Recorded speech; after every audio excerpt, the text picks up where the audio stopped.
Welcome back to another podcast of Five Stars Realty. Today, I have a great pleasure of us having with us a number one mortgage broker. His name is Jonathan Esposito, and he is not only a mortgage broker, but he actually is known for something else in social media. He goes around and he rates. He gets invited to a couple restaurants and he rates them. So I want to thank you today for being here. Thank you for having me. No. We got in a conversation previously of who invited you, right? So I want to thank our broker, right, for inviting you because I have seen you around. And I was like, what? How did it start? So I want you to kind of tell our viewers who you are. How did you become a top number 1% a mortgage broker? And how did you lead into this like food business? Yeah. Well, again, thank you for having me. My name is Jonathan Esposito. I'm the founder and CEO of Atomic Mortgage. And fortunately, because of great clients and realtor partners, a lot of which are at Five Stars Realty, and their referrals and trust in us getting the job done, we are the number one mortgage broker in Connecticut. And so how that got started, I started investing in real estate right out of school. My mom, I think as a way to try and get my sister and I to come back to West Hartford after leaving for school, she got us each an investment property after graduating. And so, at that time, a two-family property that we went in, got together, we're co-owners on. And so that's how I first dipped my toe into the real estate investing world. And I fell in love with it. And I just wanted to get more and more and more. My sister, on the other hand, like she was one and done. It was like, the tenants will call me late at night and I have to deal with issues. And it just wasn't for her. But for me, I loved it. And so it was the first of now 13. So, been getting a couple every year since graduating. And two friends, so I worked in tech at a tech startup. I was the director of sales. And two friends who I worked with at the tech company, they were more on the operations side. But they made the move over to the mortgage world to help scale a brokerage in New York. And so they called me and they said, listen, you love real estate. Obviously, you've been investing in it, since you got out of school. So you love real estate. You love working with people and building genuine relationships. You love numbers, the analytical side of it. I think mortgages could be a really good fit for you. And at the time, I'm like, I'm in tech. How am I going to mortgages? What? How is that going to go? And so, I never thought I would make that jump. But they were like, listen, have the conversation. If it's something that you enjoy, it could be a great opportunity. And if not, we'll help you. We'll take care of you for your mortgages. So it's a win-win. So I went, had the conversation, fell in love, started to really think about the opportunity to grow the brokerage, connect with the community. And so I decided to make the jump. Very end of 2020 is when I gave my notice to the tech company and fully got licensed and jumped into it in 2021. So it's been just over 5 years now. It's been exhilarating, very exciting. We saw 2.5% rates and we saw 7% rates. So it's been great, but just being able to connect with people, build genuine relationships, help people with the biggest transaction of their lives has been really inspiring and helps, is the reason why I wake up every day and, motivates me to go and drive and keep, grinding. So that's the background and how I got into mortgages. And then now you ask about social media and how I got into the food review. So we always like to, on the mortgage side, we like to differentiate ourselves, and we very, very, very, very, very firmly believe that a rising tide lifts all ships. So our goal is to help everyone. We think that, as long as we continue to give, it'll come back and it'll help us grow our business. So we've really focused on that. So that's why we always try and go the extra mile. We do anything that we can to help others grow. And so one of the ways in which I thought of doing that was by hiring an in-house social media manager. And so what he does is, he helps us build our brand, get out there with my social media, because prior to being in mortgages, I didn't even have an Instagram, nothing. Really? Yeah, I was not one of those persons. Yeah, I'm like, no, not needed. I just saw it as a distraction, so I never got into it. But so he helps, me kind of build our brand in that way. But a major part of his role is by helping our realtor partners with listing videos, listing photos, and, headshots and any promotional content that they want in order to expand their reach and grow their business. Okay. So he's there. It's all for free. It's provided to anyone who needs it, anyone who wants it. And so that's our way of helping give back, right? And so a realtor reached out to us maybe a year and a half, 2 years ago at this point. And a realtor reached out and said, hey, there's a new coffee shop, America in West Hartford Center, that opened up, and I would love to spotlight them. So I'm like, yeah, absolutely, come shoot a video. So she came in and she was like, all right, I'm ready to go. I was like, yeah, go with Nason. He runs all of our marketing. I said, yeah, Nason will go walk you down, do a video. She was like, no, I want you to come. So I'm like, I don't even drink coffee, but okay, fine, I'll go. And so we went and we started shooting out front, explaining, everything that they had to offer, ordering some coffees and teas and all that stuff. And then the manager walked in, or the owner walked in and was like, oh, what are you guys doing here? And so we explained what we were doing, and he's like, oh, let's come in the back. Let's get like a nice interview and let's prop it up. And so we went, did that, posted the video, and it got like 80 or 90,000 views. And so we were all kind of taken back of like, wow, we might actually be onto something. And after that, that's when all the inquiries started to show up of, hey, we just opened up. Can you come, do a spotlight on us? And that's why it's not a review. Of course, we'll talk about the food. We'll explain it's great. But we're not giving ratings out of 10. Correct. We're there to show off the business, hopefully bring clientele More to people them. in. I get to try some delicious food in the meantime, which I'm a big foodie. But yes, that's the whole idea, is like we're connecting with the community in that way, showing off local companies and local, Cuisines, new businesses, exactly, and different cuisines. And so that's how it became to where we are. I don't know if that's going to happen to me, because I have agents just popping into the office, having me lay on the floor, and they can grab my feet. And I'm usually just like, keep me out of the cameras. I don't really need to be the main focus, but I have agents actually coming in and be like, no, Stephanie, I want you in the videos. That won't happen. But I'll be in the videos. That won't be the main focus part. Okay. I'm here, and I'm forced since the beginning. Very tricky to get me in front of a camera.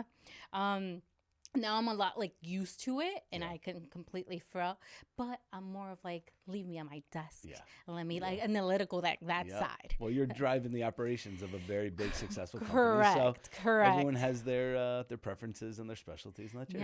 Yes, that's me. I actually, Guillermo met me. I met him because I managed his businesses. I opened all his accounts because I used to work across the street in the bank.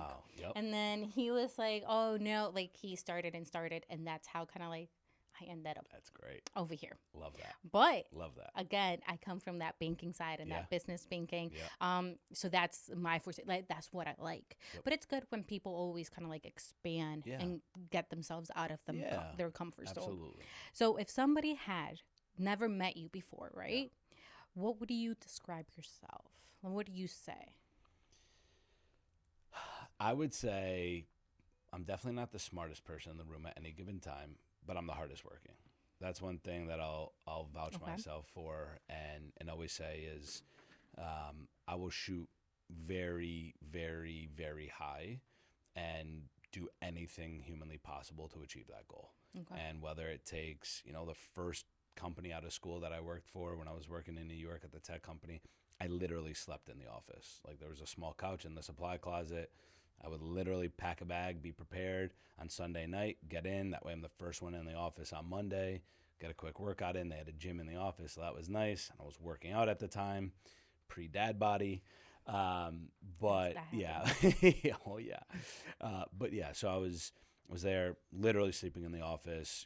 I was cold calling at the time, and we could sell internationally. And so, once midnight hit over here and kind of West Coast hours phased off, now you're calling overseas. And so I was calling almost 24/7. Okay. And I just had at the time, I wanted to earn a certain commission to be able to buy properties as a down payment on a house. And so I had my vision. I said, okay, this is how many deals I need to close in order to get there. Like, I'm not stopping until I get there. And then when the new quarter finished, and then the next quarter you start at zero, same thing. I'm relentlessly grinding until we get to that number. And so I think very driven. So you mentioned I need to like close this amount of deals to get this. Yeah. Were you thinking more into like that sales volume so it actually translate into something, or were you looking at the units? Yeah, good question. So at that time for that particular company, it was units driven. Okay. And it wasn't like sales number driven. It was units driven.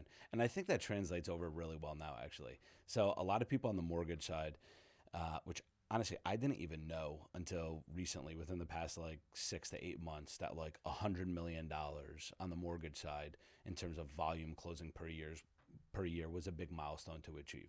And so, fortunately last year surpassed that, almost 125 million. Congrats. Thank you. The year before we were just short 92, but I didn't even know. And when somebody asked me, actually on a podcast that I was on maybe 6 to 8 months ago, when they said, "Oh, you must have been really mad about coming up just short of 100 million 2 years ago."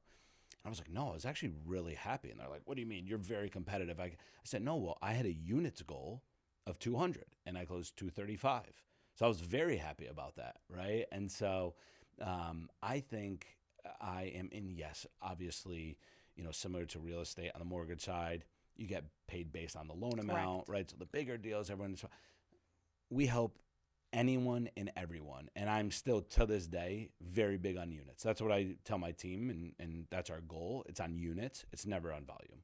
And because I think the more people that you help, like I've helped people with $110,000, $115,000, $120,000 mortgages do theirs, then do their siblings, do their parents, their uncle, right? And so then they come back when they decide to upgrade. So that's why we don't look at the number, for all intents and purposes. Like I have a lot of agents. I have a lot of agents upstairs. They do cold calling.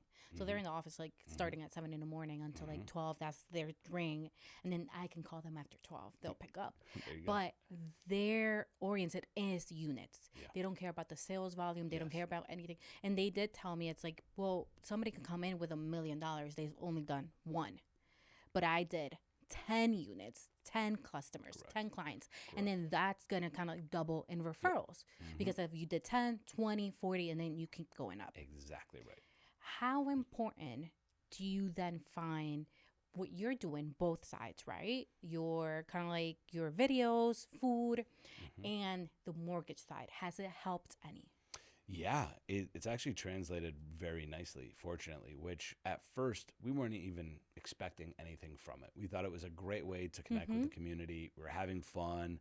I'm a big foodie. Like all my friends and family, all they do is make fun of me for how much I eat. And so it was like a great fun thing to do. And, you also meet great people, try different cuisines. We were just having, honestly, a lot of fun with it. But then it started to translate over really nicely into business. And so we figured the more we are going out there, we're connecting with companies, we're connecting with businesses, it actually translated back to the mortgage space really well because a lot of people are starting to do research. And I think that's a big point right now with ChatGPT and AI. And the GEO search versus SEO is that you want to appear on all of those different sites. And so that's why when they're going in there and typing, okay, local mortgage expert in X neighborhood, and we pop up there because we're on all these different views and videos and popping up in different businesses, it really translated over, it's translated very nicely into generating business as well. So yes, we've had a lot of people reach out and ask about or asked about mortgages through our food content and our local, business content. I bet and that's also, good too. what's You're that? eating. Yeah, we're eating. Exactly. It's a win-win-win. So. Right. But even like the business owners, they really appreciate it as well because we're not charging for the videos, right? Like we're going out there, we're having fun. Yes, they're giving us the food, but they're not charging us for the food, but we're not charging them to do the video. So they appreciate it. And some videos are getting 5, 10, 15, 100,000 plus views.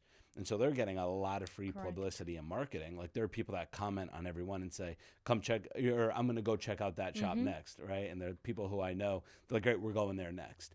There's a few families that go to every single place that I review. They're like, we go there within a few days.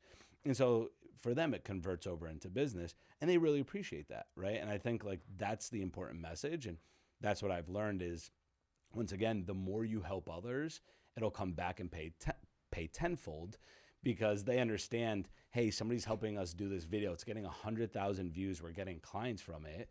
And then now anytime they hear, hey, somebody's looking for a mortgage or house, they're going to think of Jonathan, right? And so that's why the more you give, the more you will get.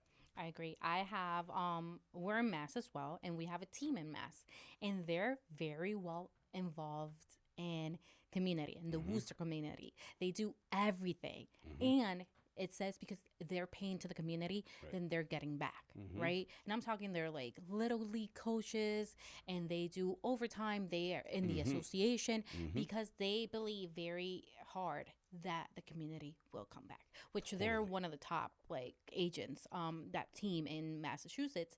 But the same thing I tell with a lot of agents, right? Anything you deal. This business is based on referrals. Nobody wants to work with you if nobody is referring you. Correct.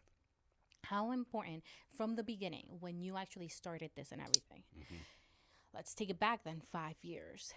What was the biggest lesson in that like referral kind of like area that you got? Just to be genuine, and in the beginning, so like some people, and I was with a business owner, a good friend, from growing up. I was with a business owner last week, and he asked me, he goes, listen, I see how hard you work. We're in a different space. Yours is more demanding in terms of the phone could ring whenever. He's on the retail side. Okay. And so he asked me, he's like, how do you handle like work-life balance? And unfortunately right now, I don't, right? And that's just the reality of where we're at as a company, right? Like you get to a point where you could earn to have, more time up through, whether it's through more employees or whatever, then you could earn the right to kind of disconnect. But right now, like we're in grind mode, we're in build mode. And my mindset is I have two things always constantly on my mind. And I remind the team about this every day, and I wake up and I remind myself every single day. Like if we don't answer the phone, somebody else is. Yes. Right? 100%. So you're going to lose it right away. Yes. And if you don't deliver an A+ experience, you're also going to lose it right away. And so that's why in the beginning, it was the number one thing that I thought about, because I also reflected on my experiences when I got a mortgage. And I went through, and at that time, I think I owned 6 properties when I got in, purchased them all, refinanced, them all. So let's say I went through the transaction a dozen times. I used a different lender every time because I always felt like I was chasing them down. I wasn't getting specific updates. So that's why when I was going through and learning about this industry, I reflected a lot on my experience and what I could do different and how I could build the trust of people to get all of their deals and to, be their go-to resource for anything and everything mortgage related. And a part of that was like a 26-step follow-up process that I still have like memorized to this day. But it's all about over-communicating. People, they just want to be heard, right? And like they want to be heard. This is a very emotional purchase, as we all know. And so to be there, to answer the phone, it's so important. It's so important. And I'll never forget, I went to a conference, when was it? It was probably 2 or 3 months after I got into the industry. Like when I was still training and all that, I went to a conference, and one of the speakers had a shirt under his blazer, had a shirt that says, "Answer your damn phone."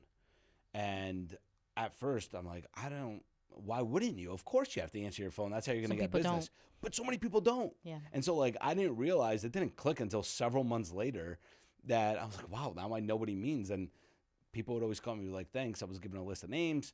No one picked up but you. And I'm like, of course you have to answer your phone. Now, So, Samantha has the biggest issues, and hopefully she sees me. The biggest issues, she will call me. She's like, nobody's picking up. And I'm like, Samantha, it's like Saturday at 2 p.m. Nobody's going to answer you. She's like, but this email. No, I'm like, it could wait until Monday then. Nobody's answering you. And that's where it goes. Maybe that's why Ismael loves her so much. Right. But it goes into how much effort you put in is what turns back into. Correct. And then you mentioning everything you did. I just had my 12 p.m. I just had a meeting with an agent, and we were going over things, and she was like, well, her previous agent didn't want this. And I'm like, great. But again, you ask questions. What exactly did she feel like she wasn't getting? What do you need? A lot of clients just want to be cuddled. Right. This is one of the biggest things. And if you feel like, oh, you're not sending any kind of like transactions or houses, anything, they feel like left out. They just want to think that you're number one. Correct. You're the number one priority. Yep. Yes. So it goes into a lot. And a lot of people, I was thinking this, a lot of people might kind of like be fearful when you talk about units, because if you're just a unit-oriented person, sometimes it falls through that you're very kind of like caring or community, because then you're more transactional. Yep. So as a transaction, and nobody sits here and tells me they're not transactional. Right. Everybody tells me they're all about the client and everything. But when you're focusing on just like your numbers too, that gets missed. Totally. And that is a conversation that sometimes people will call in and have. And they'll say, listen, you're number one, so I want to work with number one, but I'm just worried that, my loan amount is too small, or I won't be, it's only 200,000, 300,000. I'm sure you work with million plus houses and mortgages, but I want to work with number one. Like, do you want to work with me? And that's where we explain, like, of course, absolutely. We have tracking, we have people. So that's how you solve that problem, yes. right? Is you have the proper infrastructure, and then you have the proper headcount, right? And so it's not like, great, I am trying to do 1,000 transactions with the same 6-7 person team. No, I understand that as you do more, it's all numbers. At the end of the day, it's all numbers. And that's why, great, a certain amount of X role could handle a certain amount of roles. Yes. Once you get maxed out, you have to hire more. And Let's look at Guillermo in the camera. No, I talk to him about that all the time. As we grow, I think it was just the three of us at first. And again, marketing director in the back. And it was the three of us at first. But as you grow, you need to as well. You can't expect to do 20 agents with 3 people rather than 80 agents with 3 people. It's never going to work. And I learned that very early on when I was in tech. And like, numbers matter, and you have to run the numbers. You have to do the analytics, because and it was a different transaction at the time, but we were going through and saying, okay, there are X amount of qualified companies out there. An individual can make Y amount of calls per day. So in order to touch them all within a certain amount of time, we need to hire this many people. And for us in tech, that was 250. So we went on a huge hiring rampage of 250, but we knew we would never run out of leads because we had a 5-year runway without any new companies ever being added, which obviously there's more and more companies being added every day. But we knew, great, we could go for 5 years with having 250 people making 120 calls per day. We won't run out of leads. And so then we constantly built and developed a company based on that. And that's something I've transitioned and translated over into the mortgage world to prevent any, oh, well, you're a units guy and you won't have time for me. No, of course we have time for you. We have, it's just my production. We have 7 people on the back end. Correct. That's why, right? And so they're like, okay, that makes sense, right? So very important to know your numbers. Very important. I know. I have, well, you walked through the office, but in one side of the board, I have like our units, our units goal, our goal, the last year's, I have the sales, I have the agents. Guillermo loves it. He stands by it. He looks at it every day. And then I sent emails monthly and then quarterly about where we are. And I always believe, like, if we help, and again, I do a lot of training. And I follow up with a lot of our agents. JNC does a lot of marketing with our agents as well. And the most important part is, how do we help them? Because at the end, it's them making us grow as well. I think we're all a team. How do you then decide to build your company, and who do you hire first? Yeah, so we, on the mortgage side, without getting too specific, you need a processor, loan officer assistant. But what I did is I went through and there's a lead funnel, right? And okay, at the very top, it's leads in the door and like how you get in leads. Right. And at the very bottom, it's obviously closed successful transaction following up. And there are steps, right? And each step, certain steps are same person for multiple steps. But what I did is I went through, let's just say, to make the numbers easy, let's say there's 12 steps, and let's say that there's 3 steps per role, right? So that means that there's four different roles. Right. What I did is I went through and I know the exact number of units each role could maintain in order to do an A+ job. And so once you get to a point where you're nearing, okay, let's just say for one role, the cap is 30. Okay, we're starting to average 25, 26, 27 units per month. Okay, great. We're very close to that 30. it's time to hire somebody for that role, so then we could have a little bit of a transition period, right? And at the end, it's a balancing act, because great, if you're averaging almost 30 and one person can do 30, okay, well, now if you have two people, how are you going to have 30, that's 15 each. Yeah. So how are you going to get to 60? And that's where, okay, great. Well, if I hire another person, it'll take, not only will it help that person in that role, but it'll also take a lot of time and energy off of me, what's needed from me by having two. So then I'll be able to go back, or the LO will be able to go back and sell more, right? And so by going out and selling more versus spending 30% of your time doing this task, right, then you'll be able to go and get to that 60 unit number versus the 30, right? Whoever was listening, take note, because he just made it very clear. But I want to take it, and again, I loved what you just said, because it really does make, again, we divide our tasks here, and I know when one position is getting overloaded, again, something's going to get missed, people are just going to feel correct, and that's what you don't want growing. Right. Now, I want to take it from that mindset of a business owner to then how do you help a client? How do you even, like, let's say they get pre-approved and everything. What do you see the most common issues, let's say? With qualifying, or? Yeah, as a client. So I think, fortunately, as a broker, so we're a broker, we're signed up with almost 24 different lenders. We're adding more and more every day. But I always give the most extreme example is we have two lenders, and I think they're two of the only in the entire country that do a no income verification loan. Okay. So for like a business?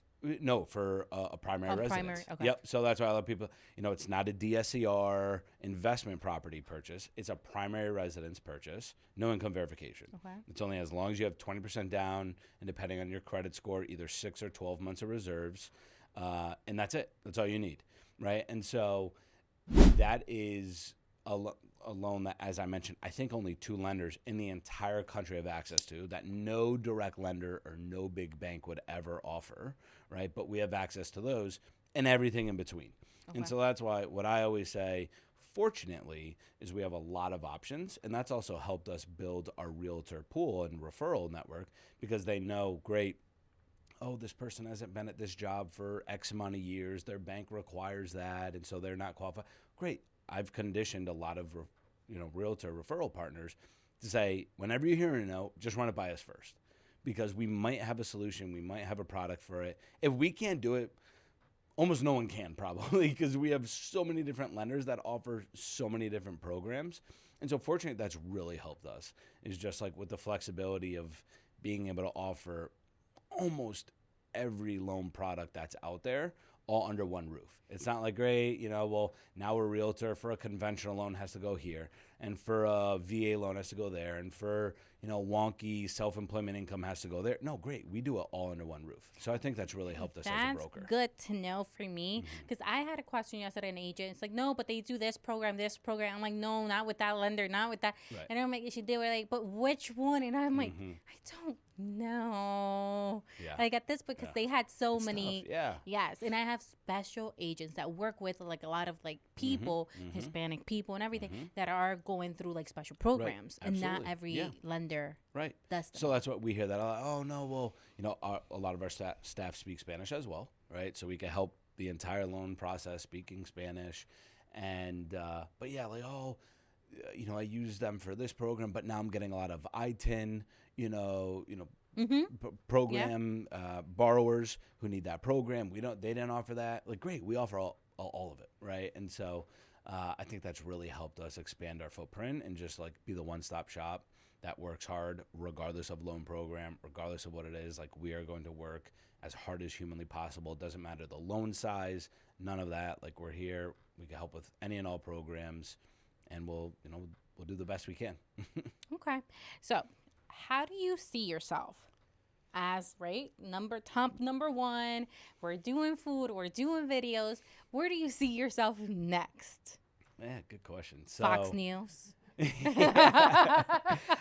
funny you say that. I've had a lot of people recently ask me, okay, are you gonna go on the news someday? That's what I was thinking. Are you gonna be a politician? I've started to get that a lot. Are you gonna run for town council? That's definitely not in the plans right now. Okay. But in terms of you know, the focus, it is building the company and the brand to be best in class, right? As you mentioned, we're the number one broker in Connecticut, one of the top in the country. Like, we're going to keep going until we are the top in the country, right? And so it's hiring, training, a lot of new people, getting them on board. And, you know, I've also, as I mentioned, I've continued to have a huge interest in real estate. So, I mean, last year, through off-market deals, acquired 4 investment properties. I think almost all of them were off-market. And so, like, continued to build that up as, like, a hobby on the side and keep that going. But definitely the main focus is to he says a hobby, but that's giving him money and equity and a lot of good things. So it's diversification of like investments, right? And like, of course, some goes in the market. I sprinkle some in real estate because I truly believe in what we're doing and like in that product as well. And it also helps with my clients because I'm constantly, by me actually being in it, I'm learning so much that I can help educate people on, right? And it's different ways to evaluate properties and to consider properties and how you should structure it. Like, I've learned so much by doing, and that's why it helps keep me in the know about investment, you know, vehicles like real estate as well. I always say knowledge is power. I say it, I think, in every podcast. Always. Because I think the more we know, the more we experience, or the more we go through, we're better able to talk. We feel more confident, and we're able to help as well. So, again, the most we can do is just kind of like do it. So, do people, and this is a good question, do people wait too long to talk to a lender? Always. Always. I'm actually. Are you the last person to I just this morning wrote a script that I'm going to film when I get back with my videographer. But we're talking about just that. And like, yeah, unfortunately people do, whether it's thinking that they don't have 20% down, right? Whether it's the same, like, 20% down myth that people need to wait in order to buy a place, or they got turned down from one bank or one lender, you know, but we could do it, right? And so they just don't know. As you mentioned, knowledge is power. They just don't know, and that's why we continue to try and get the message out there. Is always have the conversation. Honestly, I think if somebody asked me this the other day, of like, when is like too early? Great. If I'm not going to buy for 5 years, is it too early? Yeah, probably. Yeah, probably. Right. But like, you know, for any reason, because you're moving or because you're in school or whatever it may be. But if you are seriously considering within a year and a half, maybe even 2 years, buying a house within like 1 to 2 years, you should have the conversation. Because we closed somebody in Q1. We closed somebody in Q1, right? So it's been 3 or 4 months that they've been there. They said that they are not going to buy a house until January or February of 2027. I had the conversation with them in January of 2026. So it was 1 year. They bought in March. I think it was either the very end of February or March. But within like 2 or 3 weeks, they were under contract. Okay. So it's like, what happened to the year? Yeah, they were like, it was the right house. Exactly. They were like, it was the right house, and it was time, and like everything that you told me and taught me, it just made sense to do it now. And so that's why I think little things like that. Yeah, it's talk just to my so sister. Important. Yeah. This is like, I need more. I'm like, well, how much more? I know. I'm always telling her. Mm-hmm. So I want, and people look at my papers and my notes. I want to go over the last thing. And this is going to be very kind of like something we've talked about previously, but why do you think that it's important to continue mixing Connecticut local food and your mortgage broker business?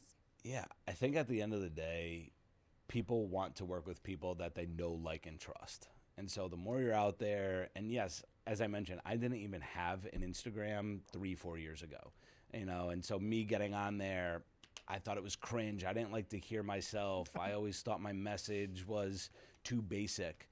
I would have never thought that it would amount to the responses that I'm getting now. So I think it's really important to make sure you're getting out there, you're connecting with the community, because it builds that trust. And once again, people want to work with people that they know, they like, and they trust. And so if you can't go to different events all day, every day, if you can't find ways to get in front of thousands of people on a daily basis, then you need to be on social media posting content, because one video you could get in front of 1,000, 5,000, 10,000, 100,000 plus people to start building that knowledge base and to start building that foundation of people who know, like, and trust you. So social media has been huge. Connecting with, local people has been huge, and it's about building the trust. No, I agree. I think somebody here previously said you need to make one friend every day. Every day. It doesn't matter. And it could be as simple as being nice to your banker. I smiled today. That's true. Look at me. Right? It just takes one, right? And like, people would tell me all the time, like, oh, I was nice to the equipment person in school. I was nice to the security guard or whatever. And then we go in and, to go back and reference that for college real quick, we were going in one time and there was like one road that led up through campus and it was shut down for reunions. But I knew the security guard because I said hi and thank you to him every single day. He let me through. And we were the only car in the entire like reunions on this main road because he knew me.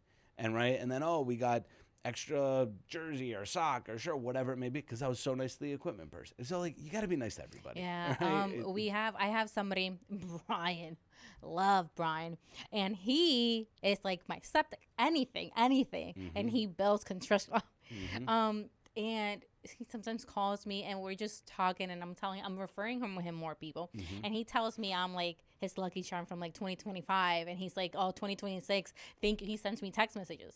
But when I send them to other people, it's like, oh, Brian is not. I'm like, don't worry. I text him immediately. He responds and he drops whatever. He's like, I'll make time for you today. So it's just being nice to people. I smiled at somebody that was doing hip thrust today. She looked like she was dying. And I'm like, and she smiled back. So make friends. That's right. So I want to go over, and this is the rapid fire I was telling you about. Okay. Let's do it. So take a deep breath because please don't be like waiting here. Best pizza in Connecticut. Best pizza in Connecticut. I'm gonna have to go Luna's. I know. Okay. Sorry, I waited. Easy. I've been going to Luna's since I was a kid. Okay. Honestly, we tried Zephyr's and it is incredible, but Luna's, that's a day one. Okay. Right okay. I think you answered this previously, but I think it's neither coffee or energy drink. Neither. You see? Yeah. Favorite burger. Ooh. I'm not a big burger guy. Okay. Burger place, maybe? Max Burger. Okay, good. Beach or mountain? Beach. Open house or restaurant opening? Restaurant opening. Okay. One Connecticut town everyone sleeps on. I would say West Hartford, but nobody sleeps on West Hartford. Nobody sleeps so on West Hartford. And we're right here next to it. I know. Wow, Connecticut town that everyone sleeps on. Oh, God. I think we're going to pass. Yeah, sorry. No, you're fine. Buyer or refinance? You see? Buyer because it could lead to a refinance. Oh, I think you stole that from me.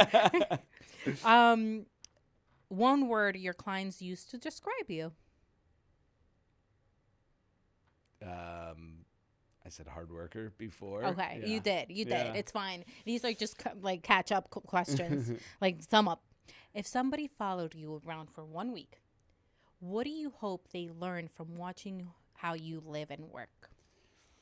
I would hope that they would see like how genuine I try to approach every conversation and every interaction. And like you said, to go back to the examples I was giving before about the security guard and the equipment, I didn't do that because I thought, oh, you know what? In a year from now, when reunions comes, I'm going to need to drive up here. Like, no, I did it just because it came out. It was how I was taught. My parents taught me, be nice to everyone. Like as a kid, my mom would always say, go give everyone a hug and a kiss, hello. Right? Like, and I'll go hug, kiss on the cheek, hello. And I do that. Hispanic? No. Oh, okay. Oh my God, no, I know. There are a lot of similarities there. But no, like everyone go say hello and give a hug and a kiss to everybody. Okay. Right? Like, so I go and hug everyone. And it's like, it's not because of anything other than it's just like how is brought up and how is taught to be. So there isn't like a method to the madness. Once again, it's not like, oh, I want to be able to drive up here during reunions. I'm going to say hi. No, like I do it because I like to have good connections and be a good person. And So yeah, I think hopefully they would see, like, I'm genuine and I work hard and try and treat people very fairly and nicely. That's good. That's good. That's how you've gotten here, right? That's how you've built and be like successful. That's what drove you here today. And I ask because Jancy kids, when she brings them in, she's like, go say hi. And they go into every office. Hi, hi, hi. So important. So that's why she's like, say hi, say hi. My mom, it got to the point where I'd walk in and my mom would be like, I know, of course. We're ready to say and hi. it got to the point where and I see where she's coming from, because it may be a room full of people and you got to go into every office. But yeah, my response sometimes, and like not a snarky, but Mom, like, do you think I wouldn't say hi? Like, of course, like she trained me so well, like say hi, hug, and kiss to everyone, that like the second someone walked in the door, she would go and say it. I'd be like, I know, of course. Hi. Right? And so like, but yeah, it's so important. The little things like that matter so much. Yes. So I want to thank you for being here today. Thank you. Before we go, I want you to tell our viewers where they can follow you, where they can find you, and anything else. Thank you so much. Well, appreciate you having me. Hopefully you learned something new that can help you build a brand or grow your business. You could follow me at jonathan.m.esposito, or my cell phone number 860-614-2898, or my email is jonathan@atomicmtg.com. Feel free to reach out if you need anything at all. And I know that he said it all fast, but it's going to be in the below descriptions and right now, like when it's finished editing as well. But I want to thank you again for being here. It was great conversations. I hope everybody was able to kind of get a few pointers. Feel free to reach out. Absolutely. And we'll see you next time. Thank you. Thank you again.